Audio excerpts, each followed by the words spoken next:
let's talk about all the books I read in February.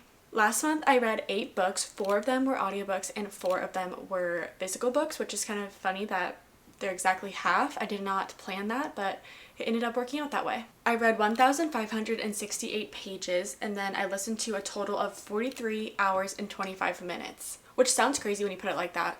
43 hours? That's like 3 days? I don't know for sure, but that just sounds like a lot of hours. My average rating was 3.25 stars, so not the best, but not the worst month either. I feel like I had a lot of 3 stars, so I feel like that makes sense. But I did have some like outliers to that as well, so we'll get into that soon. And then I also had 1 DNF, which I don't even really count as a full DNF, which again we'll get into later on, but I will mention it briefly since I did DNF it. For the genre breakdown, I read 3 thrillers, 4 romances, and 1 literary fiction. Really quickly, before we get into the individual reviews, I'm going to do the best of the month category and give some awards, I guess you could say, to some of my books that I read this month.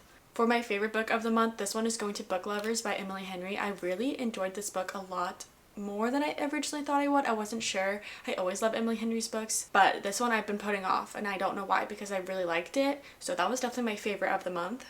My biggest surprise for the month was Dial A for Aunties by Jessie Q. Sutanto. I think that's how you say it. This was an audiobook for me and I really enjoyed it. I thought it was funny, quick. It had some like mystery involved in it as well. It was like a cozy mystery in a way, which I really have learned that I enjoy, and that one just surprised me. I didn't expect to like it as much as I did. My most emotional read of the month was Lessons in Chemistry by Bonnie Garmus. I didn't really expect this book to be emotional for me, but I did tear up in this book, and I do think it has like a lot of themes that I wasn't expecting. So that was my most emotional read. Then my most unputdownable book of the month was The Housemaid by Frida McFadden. If you've read it, you probably could understand. I am late to the game on it. I finally have read it, and I will say the hype around it is pretty warranted. I did really like it and literally couldn't put it down. Now we're going to jump into the individual reviews and go through all the books I read this month in order, but also for a fun little twist, I wrote down 8 little fun prompts because I read 8 books, and for each book I'm just going to pick one randomly and do what it says. I guess do what it says and like talk about whatever's on the card. Like this one is, if you liked this, read that. So if when I pull this card, I'll talk about a book you should read if you like this. Does that make sense? It'll make sense as we go along. I just thought this would be fun. So we're gonna do this as well. The first book I read last month was As Good as Dead by Holly Jackson, which is the 3rd and final book in the A Good Girl's Guide to Murder trilogy. I did make a reading vlog about series that I'm finishing, so it is in that video if you want to see like my reactions and more in-depth thoughts. But I will say I was pleasantly surprised by this book. I wasn't sure going into it how I would like it since I didn't like the second book in the trilogy. I can't remember the name. I can't remember the name right now, but I'll put it up here. I didn't really like that book, so when I went into the 3rd book, again, I was hesitant on if I'd like it, but I really was pleasantly surprised. I liked the direction of the 3rd book. I thought it made a lot more sense and it connected to things that we have learned previously, and the plot just made sense to me. And then like at the 50% mark, it totally switches and there's like kind of a new plot, which I thought again was great and I really liked it. I do think the second half was a little bit dragged out, but I really enjoyed seeing how Pip, you kind of see how much she's like affected by everything that's been happening to her, because like you would think obviously she'd be affected by the stuff she's gone through, and in like the second book you don't really see that, but in the 3rd book you see her struggling, which I just think is realistic. Like, to be honest, like anyone should be struggling with the things she's gone through, and I liked seeing, well, that sounds kind of bad, I liked seeing her struggle, but I did kind of like seeing her struggle and kind of like her downfall. She kind of goes down this darker path, and I thought that was really interesting and different, and I wasn't expecting it, and I really liked it. I will say the ending kind of shocked me in a way that like I felt like it was a little bit unfinished, but once I sat back with it and like settled in my thoughts with it, I was like, okay, I can see like why it ended the way it ended, I guess, but it still bothered me just a little bit. Overall, I gave that book 3 stars. I thought it was a great ending to the trilogy, but just not my like favorite trilogy. I didn't really like any of the books like that much. Like, it's not a 5-star trilogy to me in any way. I did really love the TV show though, so if they come out with more seasons, I will definitely watch it, but I just don't think the books are for me. They're very like YA feeling, and I don't think that's for me anymore. Okay, now for our fun card, I'm going to shuffle these and see what we get. Oh, reread, rewrite, or reread, rewrite, or reshelve. So basically I'm just going to choose one of these and talk about it. I truly don't think I'd ever want to reread it since I know everything that happens, but I don't feel like it needs to be, well, I don't know. I kind of feel like I want to rewrite the ending just a little bit, but I don't know what I would want it to be. I just feel like I'd want more. So I'm gonna say rewrite for this one because I do think if the ending was different, I would have liked it a little bit more, and I feel like I need more from them. The two main characters, if you know, you know. I just need like a little bit more closure on that. So I'm gonna say rewrite. Next, I got in a little bit of a romance kick because I was trying to determine if I still even like romance because I literally rarely ever read it anymore. And I thought for the month of February it'd be fitting. So I did make a video about that as well if you're curious to watch that. But first for that video, I read a novel love story by Ashley Poston. Me and Ashley Poston just don't get along. I did not really like The Dead Romantics. This one was better. However, I did not care about the romance at all. Like, you could have stripped all of the romance out of this book and I think I would have liked it more. The romance was just so unnecessary, so like, there's like no depth to the romance. It wasn't like fleshed out, I guess is what I'm trying to say. Literally, like I said, you could strip it out and I think I'd like it more, or if they were just like friends, I think I would have liked it more, and I felt the exact same way in The Dead Romantics. I just feel like the romance is sort of like an afterthought in these books. I love the plots of her books. They're so interesting and different, but then the romance just always falls flat for me. I have yet to read the 7 Year Slip though, and everyone says that's like their favorite. So if the romance is good in that, please let me know because I'm like really hesitant to even pick it up. I have it, but like my track record with her hasn't been the best, so I'm just like, I don't know. In this book, you're following Elsie, who stumbles into this storybook town, which is actually the town of her favorite romance series. And right off the bat, I was like hooked on that. I thought that was so interesting and such a cool concept. I mean, I especially would just love to just step into the town of my favorite novel. I feel like that'd be such a fun thing. And so when I started this book, I was so excited for that. As she's kind of like in the town, she meets Anders, who is someone that is not in the books that the town is based off of. Like, he's not in the romance series, and she knows because she has read this series so many times. So there's kind of a mystery aspect as well of like, why is Anders there? Who is he? How are they going to get out of this town? Can they get out of this town? Does she want to get out of this town? The mystery aspect kind of kept me reading and wanting to know like what would happen. I also was like, is she going to wake up and it was like all a dream? Like, that would like really bother me. So I was curious to see like where it went. But again, I just did not like the romance. I didn't believe in the romance. And then at the end, it was so like back and forth that I really hated the romance even more after that. But I loved the small town vibes. I loved like the found family aspect of the characters of the story in the town. I thought that was really cute. And I did like Elsie and like the things that she was going through because you kind of learn about like her life and her past as well. But I just did not like the romance at all. So I ended up giving this one a 3-star. This book also had a lot of like good bookish quotes, which I enjoyed. But again, just the romance kills it for me every time. Like, if it's not a good romance and it's a romance book, like, I'm not going to like it, clearly. So 3 stars. Okay, again for the fun little prompt thing. I don't know what to call these, so just bear with me on that. Match the book to a Taylor Swift era. That's a good one. Also the blue matches, which I did not intend.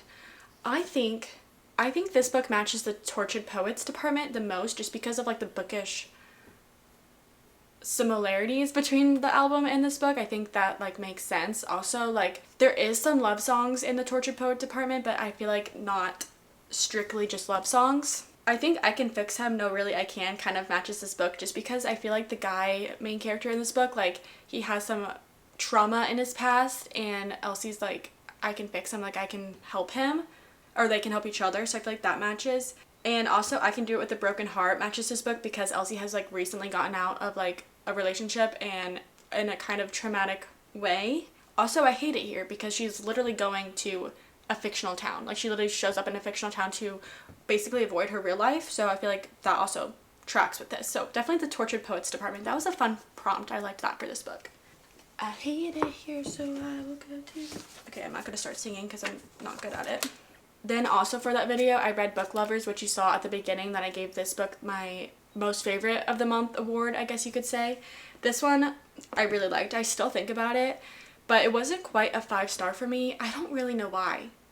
I just think the ending really bothered me, and like that's probably, I guess, why I didn't give it 5 stars. I really loved the characters in this book so much. I personally related to Nora on probably an unhealthy level because a lot of the time throughout this book I was like, I think she needs to go to therapy. I don't think I really related to her to that extent, but like her kind of like controllingness and like her overthinkingness factors, personality, was relatable to me personally. And I also really liked Charlie. I think he was like such a sweetheart and like such a sarcastic, smart guy, which I love reading about those types of male characters. And I also think Emily Henry does such an amazing job of making her characters feel so real and relatable because they have like real problems in a way, or just like traits that again are so relatable, and I just really love reading about it. This book also has a lot of bookish quotes and like a book feel vibe to this book. Obviously it's called Book Lovers. Both of these main characters work in like the publishing industry, and basically they kind of get off on the wrong foot. They're kind of like rivals, enemies at the beginning because of this like bad encounter that they had. And then Nora's sister takes her and Nora on a vacation to the town of like one of their favorite books is set place in. So again, similar also to a novel love story. And while they're there, Nora runs into Charlie, who is also there, and you kind of figure out why he's there. He kind of has like certain roots in that town, and then they also start working on the same book together, so they're like forced to work together, and they're also in this small town together. I really enjoyed watching or reading Nora and Charlie like kind of grow together and like learn and help each other through like their hardships in a way. The only thing that I really just did not like was the ending. I felt like it was so a little bit unrealistic because of how like good these two are at communicating and good at figuring out problems and finding solutions together. The end like problem or conflict that they had like just didn't make sense. I was like, you're not trying hard enough to find a solution to me. And then they ended up just getting a solution anyways, if that makes sense. I don't want to spoil it, but I just thought the conflict at the end was a little bit unnecessary. Like I got it in a way, but at the same time it's like you're not even really trying. You're just throwing in the towel a little bit, which bothered me just compared to like how they had communicated and figured things out throughout the entire rest of the book. The ending just felt unrealistic to me. So I ended up giving this one 4.5 stars. Like I said, not exactly a 5-star, but I did really enjoy this book. And now we can do our little fun prompt. Would this book make a good movie? I feel like it would. I think this would be like a cute rom-com that's like, again, has like deeper meanings, bigger problems than just like little mundane things. Like Nora really struggles with like overthinking and like her control issues, so I think that would be a good part of a movie, and like the way that she like learns to control it and like handle her emotions more. So yeah, I really do think this would be a good movie. I think it would have like a good message and a good like outline for like a movie. The only thing I would want to change is the ending, but I do think this would be a cute movie. Then I listened to Dial A for Aunties. This was like a really random audiobook that I just like saw that was available now on Libby, and like kind of heard about it a little bit and just picked it up, and I actually enjoyed it. Like you saw, it was like my most surprising book of the month, just because I had no, what are they called, like preconceived notions. That's what I'm thinking of. I had no preconceived notions about this book. I barely knew anything about it. I just knew there was a murder and there's aunties involved. Like that's literally all I knew. So I went into this audiobook pretty blind, but I really enjoyed it. I thought the main character, I don't remember people's names, especially in audiobooks when I'm not like seeing it. Oh, Madeline, I thought she was hilarious and I loved her, and she was so relatable, and her aunties were such an interesting part of this book. I thought they were so funny and such an interesting thing to listen to and like see their interactions with each other, as well as Madeline. And they also all work together within like the wedding industry. There's like Madeline is a photographer, and then one of them is also like the baker. She bakes the cakes. One of them's like the makeup artist. All that stuff, like they all work together on weddings. And this book also kind of reminded me of the Finley Donovan series where they both like unexpectedly get involved in like a murder, and like they don't mean to be involved in it, but they do, and then like it turmoils from there. And the interesting thing about this book is that Madeline actually involves her aunties within the murder. Like she tells them, and like they all like step in and help her. And then also while they're trying to, you know, figure out how to not get caught with a dead body, they're at a wedding and they're all working this wedding. And then also this guy from Madeline's past is also at the wedding. So there's a romance involved as well, and you kind of see how that grows and develops. You also see Madeline's past with this guy and kind of like what happens for them to like separate.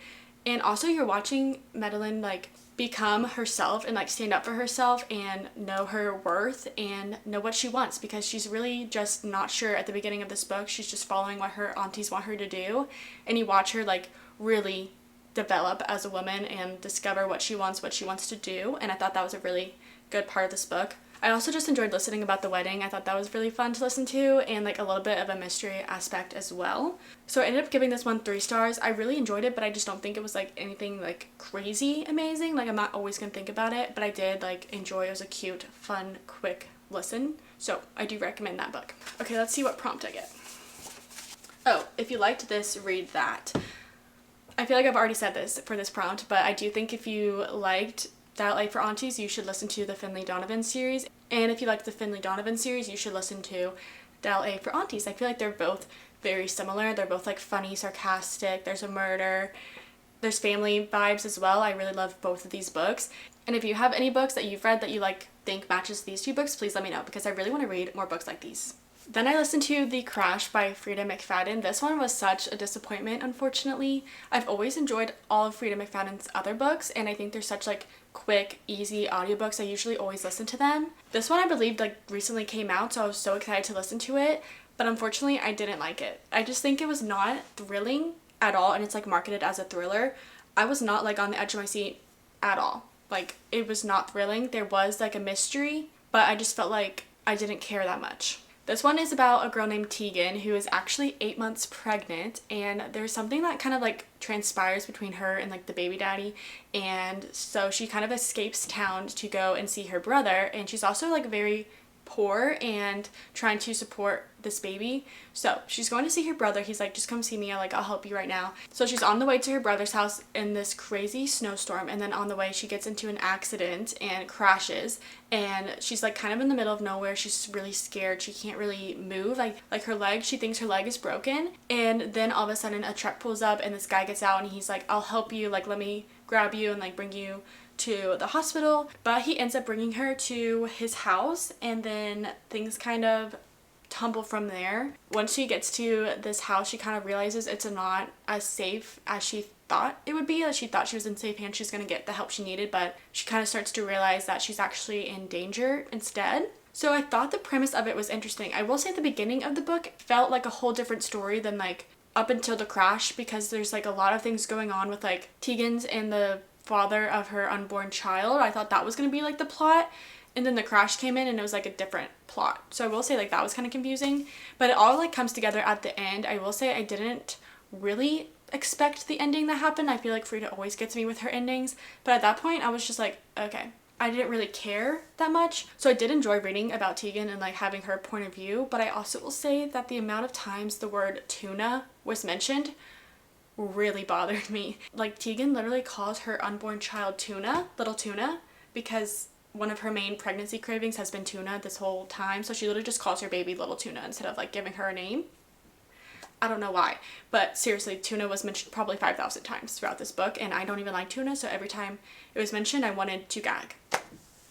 That's a little dramatic, but really it's mentioned too much, literally too much. Even though I didn't really enjoy the book, I will say it was very bingeable, and like I didn't really want to put it down. Like, I was curious to see what happened, and I love Frida's writing, and like it always entertains me, and like I'm never really bored. The ending and everything like kind of bothered me. Also, I just felt bad for Polly and Hank like the entire time, especially Polly. Like, I could see like what good she had in her, and also I just felt like really bad for like what she's been going through. Also, Hank just confused me. Really, he confused me. I don't know, I felt like really weird about this book. I ended up giving it 2.5 stars. I still feel conflicted on this book. Like, I don't know if I'm supposed to be like feeling sad, feeling happy, feeling bad for these characters. Like, I genuinely don't know. Moving on, we're gonna do the fun prompt. Okay, would you survive in this book's world? I feel like yes. I feel like if I was Tegan, I would have done things differently. I mean, I do have hindsight, so like I don't really know, but I am just paranoid and so scared of anything. I feel like if I was broken down and someone pulled up to me, I would just be like, no thank you. I don't know, that might have gotten me killed anyway, so I don't really know. I think I would survive in this world. I don't know, maybe I'm wrong. I don't know, it depends on like what I'm doing and who I am. That's an interesting prompt. Like, I don't know if it means like I'm Tegan or if like I'm just there, but if I was just there, I think I would definitely survive. So I'm gonna say yes.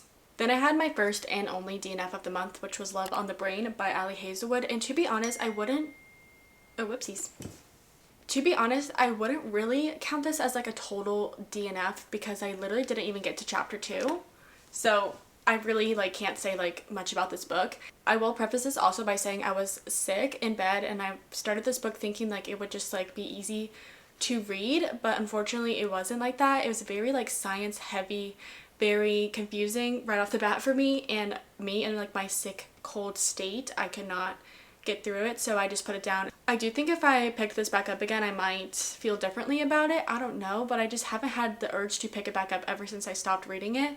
I do think I'm no longer like really in a romance mood though, so I think like that might have something to do with it as well. Like I'm not gonna pick it up anytime soon just because I'm not in the mood for romance. But don't let me deter you from this book because I literally don't know anything about it. Like I literally got one chapter in and was like, I don't even know what's going on, I'm bored. So I do think if I had pushed through I might have liked it. I just don't think if Ali Hazelwood is really for me though. Like I liked The Love Hypothesis, I liked Check and Mate, but they're not like my favorite books, and that's the only two I've read by her. I did think like the romance and like the science in The Love Hypothesis was a little bit much, so I don't even know if I would like this book genuinely if I actually gave it a fair shot. And I also don't know if I'll ever even come back to it. I'm not going to do a prompt for this one because I didn't read it, so we're just going to move on. Then for my final romance of the month, I read Betting on You, and I actually read this on Valentine's Day, which I will say was like a perfect little cute vibe.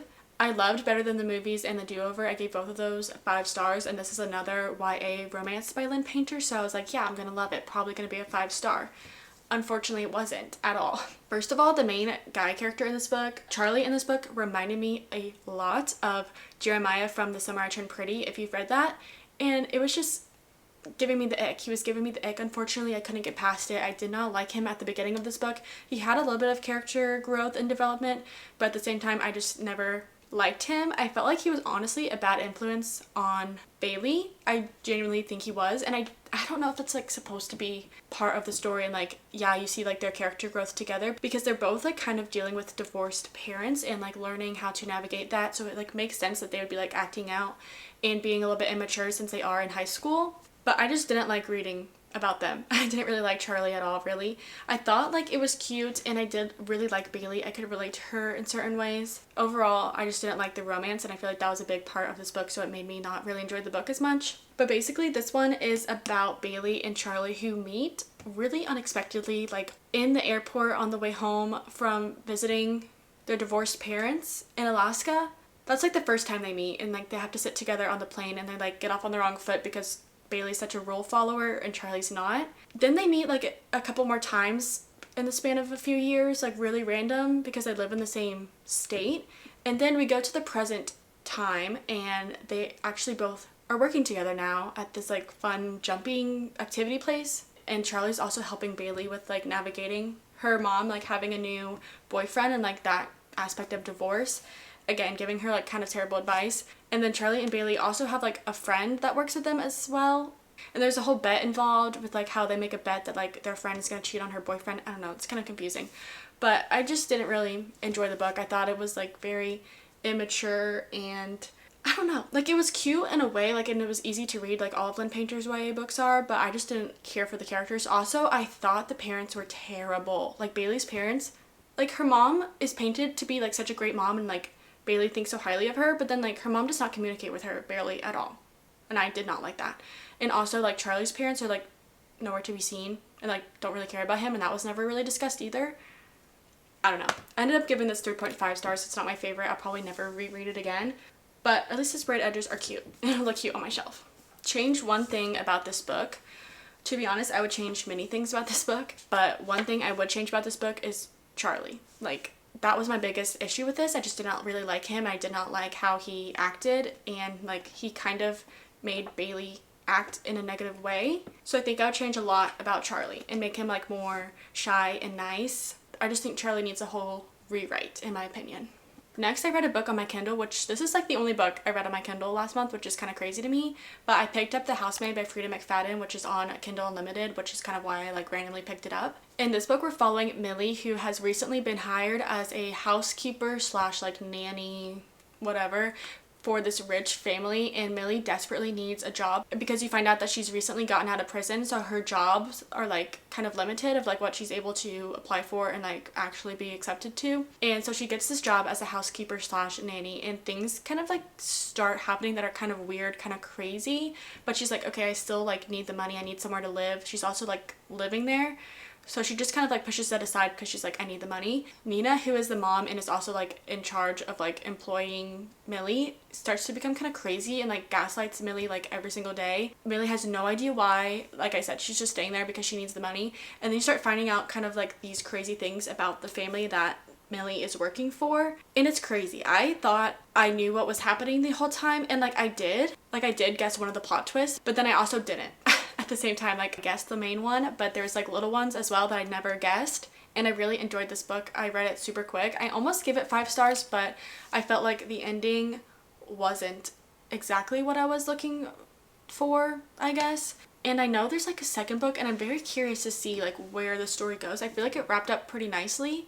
I don't know exactly what the second one will be. I feel like I will read it soon just because I'm so curious. I just don't know if like it'll live up to The Housemaid. Like I feel like it'll just feel like dragged out and like unnecessary. But also they are making a movie for The Housemaid, and I'm very, very excited for that and can't wait to watch it.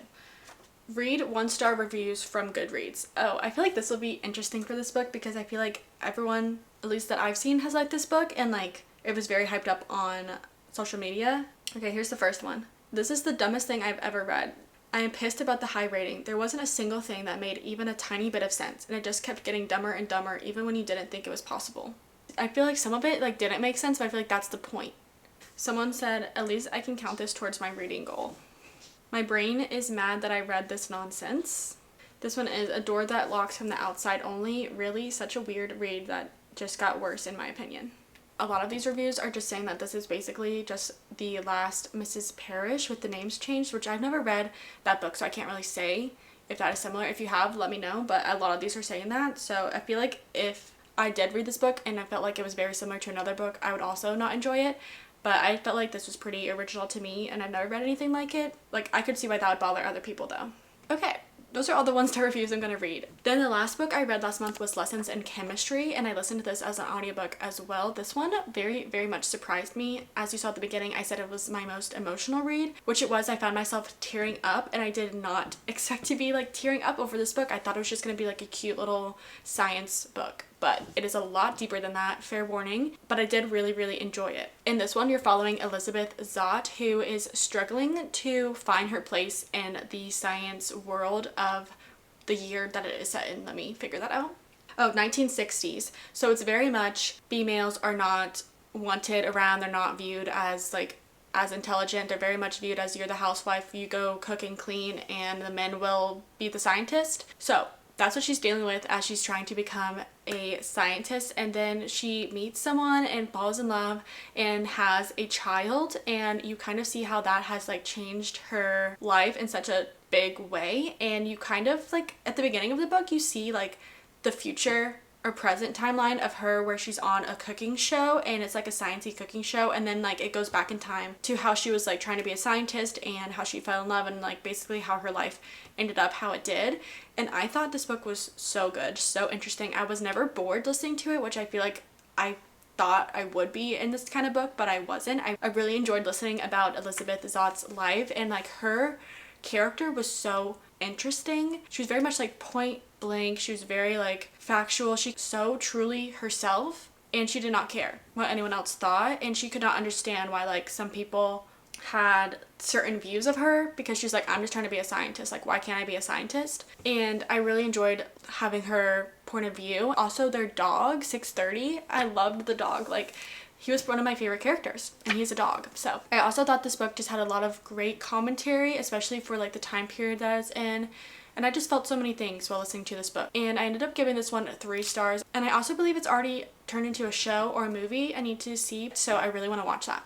Alright, we only have one card left, and this one is, would the main character be your bestie? I feel like we would get along, but I don't necessarily think we would be like besties. I just think like she thinks so differently than I do, and she would like want to bring up science all the time, and I would be like, girl, I don't really know what that means. But I think we would get along, and like I would like watch her child for her while she was like doing her science stuff. I feel like I would be the neighbor in this book. I forget her name, but the neighbor, I feel like that would be me. Like we'd be friends, but like we wouldn't talk about science and like be best friends like that. Alright, the sun has gone behind a cloud, so it's very dark in here. Sorry about that. But those are all the books that I read in February. Let me know what your favorite book was that you read last month, and thank you so much for watching this video. I hope you got some new book recommendations, and I'll see you very, very soon in my next video.